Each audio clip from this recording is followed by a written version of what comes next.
जरा सोचिए, जब भी हम इतिहास के बिल्कुल पहले इंटरनेशनल स्पोर्ट्स मैच के बारे में बात करते हैं, तो हमारे दिमाग में क्या आता है? बहुत सारी गरिमा, कड़े नियम, शानदार खेल भावना और एकदम परफेक्ट आयोजन, है ना? लेकिन क्या हो अगर हकीकत इससे बिल्कुल एकदम 100% उलट हो?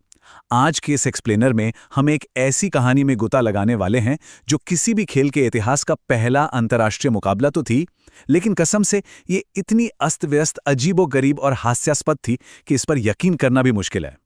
अब अगर किसी से भी ये सवाल पूछा जाए कि भाई इतिहास का पहला अंतर्राष्ट्रीय खेल मुकाबला आखिर कब खेला गया था, तो ज्यादातर लोगों का यही जवाब होगा कि शायद ये 1877 में इंग्लैंड और ऑस्ट्रेलिया के बीच हुआ वो फेमस टेस्ट क्रिकेट मैच था, या फिर 1870 के दशक का कोई रग्बी मैच। और ये गैस करना बहुत ही नॉर्मल है, क्योंकि मॉडर्न स्पोर्ट्स का इतिहास इन्हीं सालों के आसपास तो घूमता है।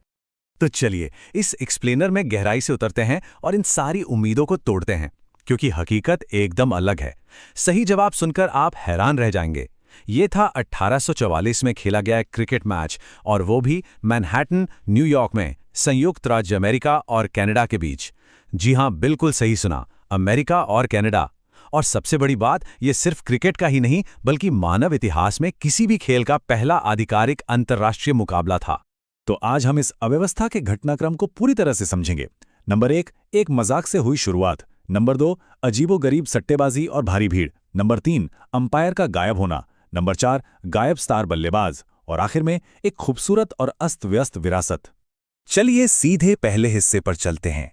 एक मजाक से हुई शुरुआत, 1840 का टोरंटो प्रैंक। इस महान ऐतिहासिक घटना की शुरुआत दरअसल मेन मैच से करीब 4 साल पहले एक बेहद अजीबोगरीब प्रैक्टिकल जोक से हुई थी। हुआ कुछ यूं कि 1840 में न्यूयॉर्क के सेंट जॉर्ज क्रिकेट क्लब को टोरंटो से मिस्टर फिलिपॉट्स नाम के एक आदमी का निमंत्रण मिला। ये क्लब 6 दिन की लंबी और थका देने वाली यात्रा करके टोरंटो पहुंचा।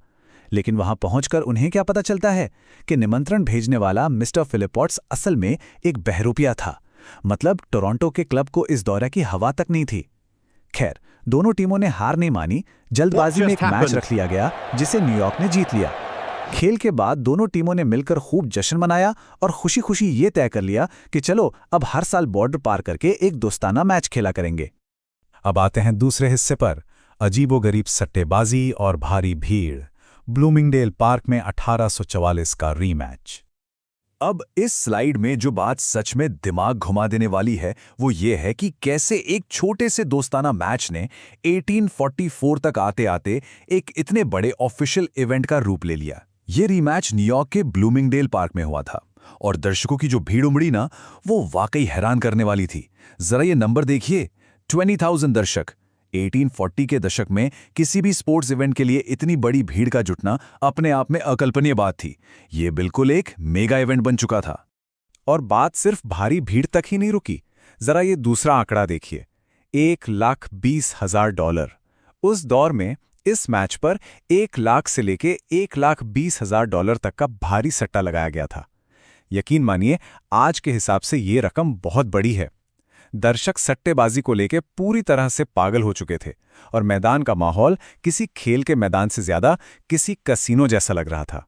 इतनी भारी भीड़ और इतने बड़े दांव लगे होने के बावजूद आप सोचेंगे कि खेल को लेकर थोड़ी सीरियसनेस तो होगी। बिल्कुल नहीं। इतिहास का ये सबसे बड़ा और पहला अंतर्राष्ट्रीय मैच अपने तय समय से पूरे 100 मिनट की देरी से शुरू हुआ। और सबसे मजेदार बात क्या है, इस देरी का कोई ठोस कारण था ही नहीं, कोई वजह ही नहीं थी। टीमें बस अपनी मर्जी से बिल्कुल आराम से टहलते हुए मैदान पर उतरी। चलिए बढ़ते हैं तीसरे हिस्से की तरफ। अंपायर का गायब होना, तीसरे दिन की नाकामियां। यहां से कहानी किसी सस्पेंस थ्रिलर जैसी हो जाती है। शुरुआत में खेल जैसे तैसे शुरू तो हुआ, लेकिन मैच का शेड्यूल बुरी तरह चरमरा गया। पहले दिन खेल हुआ जिसमें स्कोर काफी कम रहे, लेकिन दूसरे दिन मूसलाधार बारिश ने पूरे खेल पर पानी फेर दिया। इस मौसम की देरी ने मैच पर पैसा लगाए बैठे सट्टेबाजों की धड़कनें और बढ़ा दी। और फिर जब तीसरे दिन का खेल शुरू होने का टाइम आया तो पता चला कि मैदान से कुछ अधिकारी और खिलाड़ी ही रहस्यमयी तरीके से गायब हैं। यहां से सारा सिस्टम एकदम कोलैप्स होने लगा। अब जो मैं बताने जा रहा हूं वो सच में अकल्पनीय है। खेल के दौरान एक अंपायर ने अमेरिकी टीम के एक खिलाड़ी के खिलाफ एलबीडब्ल्यू का एक बेहद विवादित फैसला दे दिया, और उसके ठीक बाद वो अंपायर अचानक हवा में कहीं गायब हो गया, लिटरली बीच मैच से। और उससे भी ज्यादा अजीब बात तो ये थी कि किसी ने भी इस बात पर कोई खास बवाल नहीं मचाया। मतलब बिना किसी पूछताछ के बस शांति से एक नए अंपायर को मैदान पर बुला लिया गया और खेल वैसे ही चालू रहा। अब आते हैं चौथे हिस्से पर, गायब स्टार बल्लेबाज जॉर्ज व्हीटक्रॉफ्ट का नदारद रहना। ये इस मैच की सबसे बड़ी गड़बड़ थी। अंपायर का गायब होना तो बस एक ट्रेलर था।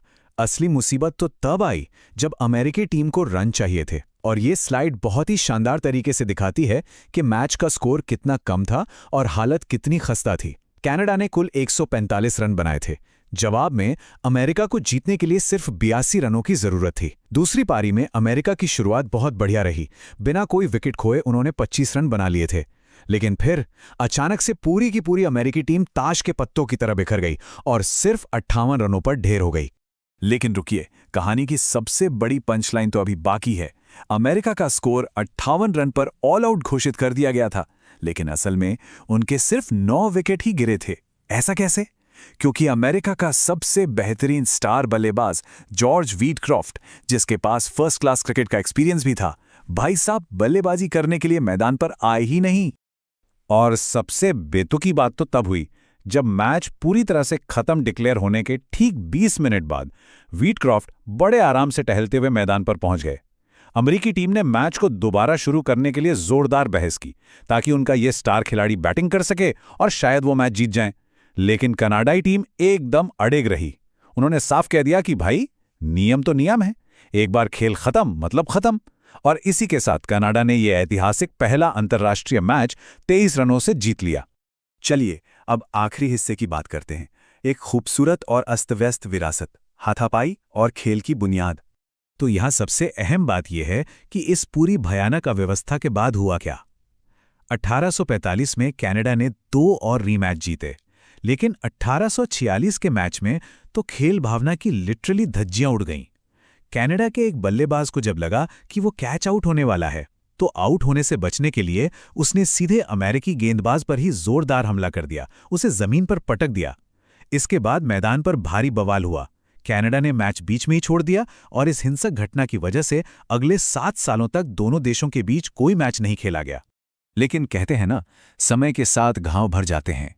खिलाड़ियों का गुस्सा शांत हुआ और आज द ऑटी कप उसी 1844 के ऐतिहासिक मुकाबले की याद में हर साल खेला जाता है।